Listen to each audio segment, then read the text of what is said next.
Right, welcome back to another tutorial video for Play Action Football. This is a new tabletop football game from the Clark and Addison Gaming Company. In this video, we're going to talk about timing and clock management. So,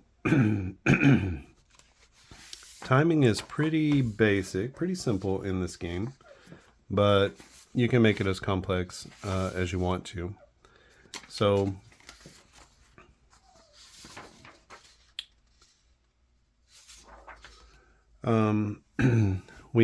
this is the piece of paper that comes with, or the chart that comes with. We have a clock on one side, and then we have our field with the down and all the yards on the other side. There's a little bit of a prompt down here to just kind of help you remember which plays. It's a little bit small, but it's there, and it can help you understand which plays take which amount of time. But let's just walk through them. You can see that our clock here has 15-second increments, which helps. There's a 30-second and 15-second timing system with the game. Normal in the normal offense, just regular flow of the game, not 2-minute offense or hurry up or anything like that. Rushing plays, completed passes, sacks, and interceptions all take 30 seconds off the clock. 15 seconds go off the clock for an incomplete pass, punts, kickoffs that have a return. If there's a kickoff with no return, then there's no time off the clock. That's a kickoff with a touchback, basically. And then if there's a field goal attempt, that's also 15 seconds off of the clock. So pretty easy so far. For penalties and for kickoffs with a touchback, there's no time that comes off the clock. So I always play the penalties are basically dead as far as the clock is concerned. No time comes off the clock. That should be an advantage. Yeah, I don't know. It's not an advantage either way. It's just I do you can go back and watch the video on penalties, but I typically just do the yardage off, no time off the clock. Now, when you get into a hurry up offense situation, which would be the last 2 minutes at the end of a half and the last at the end of the first or the second half, then all plays run in the hurry up offense, and you can actually choose to be in the hurry up offense as well. You just have to make it known if you're playing with another person, hey, I'm going to be in the hurry up offense. Then every play takes 15 seconds, whether it's a run or a pass. Except for penalties. Penalties still don't take any time off the clock.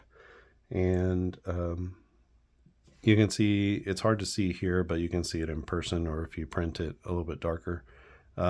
This last 2 minutes is a little bit, just a touch more gray. And that's just a reminder that, hey, from 2 minutes on in the half, the default is a 2-minute offense, so 15 seconds per play.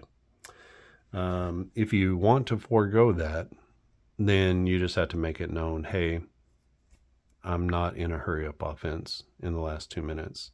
And so then every play is run just like normal. If you're playing solo, it makes it a lot easier.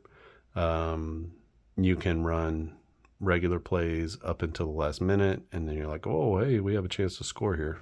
And so I'm going to be in the 2-minute offense and try to squeeze out as many plays as I can. But you can see that if you had completed plays, there would be 1, 2, 3, 4, 5 completed plays or rushes or passes. But if you go into the 2-minute offense, you get 1, 2, 3, 4, 5, 6, 7, 8, 9. So almost twice as many plays by going into the no huddle or hurry up mode. Timeouts are a really great way to conserve time on the clock. You can see here that if you use the score sheet that comes with the game, you have timeouts for the first half and the second half, so 3 timeouts for each half per team. When a continuous clock play has been run, then a timeout limits the length of the play to 15 seconds. So let's say you're at 2 minutes and 45 seconds. You have a running play that normally would take you down to 2:15, but if you call a timeout, it stops the clock at 2:30. So you only move one space. And in the hurry up or the 2-minute drill, then a timeout keeps the clock from moving at all. So if you're inside 2 minutes. A couple of examples. These are examples that you can find in the game guide. So if there's 4 minutes left in the half, offense runs a rushing play. On 3rd and 7, they get 3 yards. And then the defense calls a timeout to preserve time and try to score before the half ends. The time would normally run down to 3 minutes and 30 seconds from 4 because it's a running play that takes 30 seconds.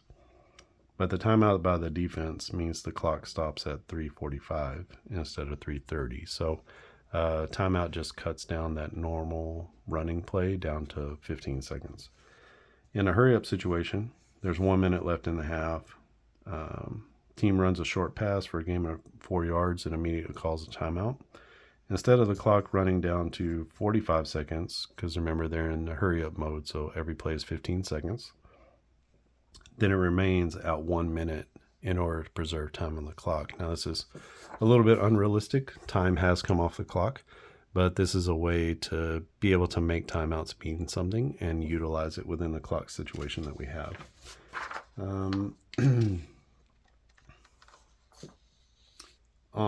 In the case of a penalty, the clock doesn't move. You simply deal with the penalty and then replay the down, or it's a first down if it's a defensive penalty that results in a first down. The half ends. I always play that the half ends whenever the token hits this last one. So if you go from 15 to there, that's the end of the half.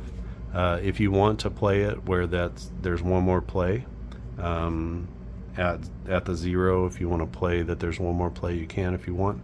Per the rules, though, no plays should be run when the token hits 0. 15 minutes per quarter, 4 quarters per game, 2 quarters per half, and that's a sort of normal standard timing in the NFL. So that is how to keep track of timing in play action football.